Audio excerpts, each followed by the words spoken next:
পাঠশালার প্রথম পাঠ। আল্লাহ তাআলা কোরআন কারীমে আমাদেরকে জানালেন, শয়তান তোমাদেরকে ভবিষ্যৎ, অসহায়ত্ব, দুর্বলতা, দারিদ্র্যের ভয় দেখায় আর অশ্লীলতার নির্দেশ দেয়। আর আল্লাহ তোমাদেরকে বলছেন তোমাদের তিনি ক্ষমা করবেন, তোমাদেরকে প্রাচুর্য, বরকত, কল্যাণ, মেহেরবানি দান করবেন। কাজেই আমাদেরকে আল্লাহ তাআলার রহমত বরকতের আশায় অন্তরটাকে পূর্ণ রাখতে হবে। আনা ইনদা যান্নি আবদি বি, আমি আমার বান্দা যেভাবে আমার ব্যাপারে ধারণা করবে আমাকে সেভাবে পাবে। আমার বান্দা যদি মনে করে আল্লাহর রহমত আর আমি পাবো না, ভবিষ্যৎ আমার খারাপ হয়ে যাবে, তার সেই অবস্থা হবে। আর বান্দা যদি আল্লাহ তাআলার উপর আস্থা রাখে যে অবশ্যই আল্লাহ তাআলা আমাকে এতদিন ভালো রেখেছেন, আল্লাহ তাআলা আমাকে অবশ্যই ভবিষ্যতে ভালো রাখবেন, তাহলে তো আল্লাহ তাআলা অবশ্যই ভালো রাখবেন। কাজেই মুমিনের দায়িত্ব হলো, ইমানের অংশ হলো এবং ইবাদত হলো যে আল্লাহর রহমতের উপর আশাটা পরিপূর্ণ রাখা, ভবিষ্যৎ নিয়ে কোনো দুশ্চিন্তা না করা।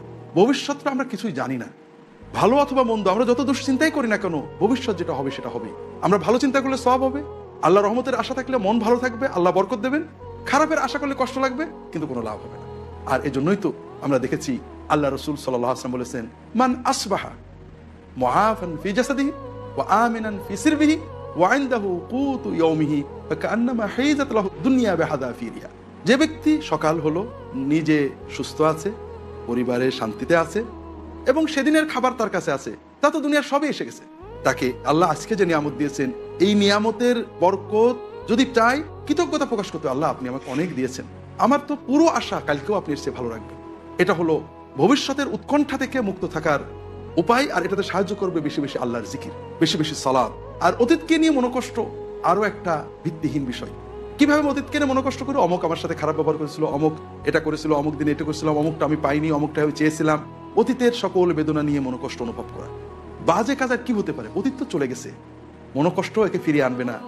এই সব কষ্টের ভিতর দিয়ে যেটা বেরিয়ে আসবে একটু ভালো করে চিন্তা করেন, আল্লাহ তাআলা আমাকে এত কষ্টের ভিতর দিয়ে নিরাপদে বের করে দিয়েছেন, আলহামদুলিল্লাহ। কাজে অতীতের কষ্টগুলো যখন মনে আসে তখন আল্লাহর নিয়ামতগুলো স্মরণ করুন। ভবিষ্যতের উৎকণ্ঠা যখন মনে আসে, আল্লাহর অতীত এবং বর্তমান নিয়ামতগুলো স্মরণ করুন। আল্লাহর নিয়ামত, রহমত, কল্যাণের আশা রাখুন, বুক ভরা আশা থাকো। আপনি আত্মবিশ্বাসী হন, আল্লাহ রহমতে বিশ্বাসী হন, মন থেকে উৎকণ্ঠা চলে যাবে। আল্লাহ রাসূল সাল্লাল্লাহু আলাইহি ওয়াসাল্লাম অশুভ চিন্তা পছন্দ করতেন না, বরং শুভত্ব, কল্যাণত্ব পছন্দ করতেন। আল্লাহ কোরআন কারীমে বলেছেন, নিশ্চয় কষ্টের সাথে শান্তি আছে, কষ্টের সাথে শান্তি আছে। এটাকে মনে রাখতে হবে আমাদের। আমরা অনেক সময় এটা একটা শিরিক বা শিরকমূলক অনুভূতি, যে আমরা সকালবেলায় বা প্রথমে যাত্রাপথে প্রথমবারে কোনো খারাপ হলে চিন্তা করি বোধহয় সবই খারাপ হয়ে যাবে, প্রথমেই খারাপ মানে সবই খারাপ। এটা শিরকি কথা। কোনো কর্ম থেকে খারাপ চেতনা নেওয়া, খারাপ ফলাফল নির্ধারণ করা তাশাউম রাসূলুল্লাহ সাল্লাল্লাহু আলাইহি ওয়াসাল্লাম নিষেধ করেছেন। আর ভাগ্য, ভবিষ্যৎ, ভালো মন্দ নির্ধারণের চেষ্টা করা রাসূলুল্লাহ সাল্লাল্লাহু আলাইহি ওয়াসাল্লাম কুফরি, শিরক বলে গণ্য করেছেন। শুভ অশুভ চিন্তা করা, যেটা অশুভ হবে এই ধরনের চিন্তা করা শিরক বলে গণ্য করেছেন।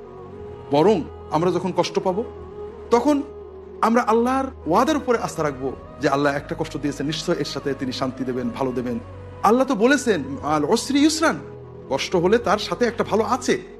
কাজেই আমরা সবসময় আল্লাহর রহমতের আশা রাখবো, আল্লাহর ওয়াদায় বিশ্বাস করব, শয়তানের পাঠশালার পাঠ থেকে দূরে থাকবো, আর আল্লাহ তাআলার জিকির বেশি করব। এটা হলো আমাদের মানসিক সুস্থতার মূল ভিত্তি হিসেবে আল্লাহ রাসূল সাল্লাল্লাহু আলাইহি ওয়াসাল্লাম এবং কোরআন কারীমে আল্লাহ তাআলা আমাদেরকে শিখিয়ে দিয়েছেন।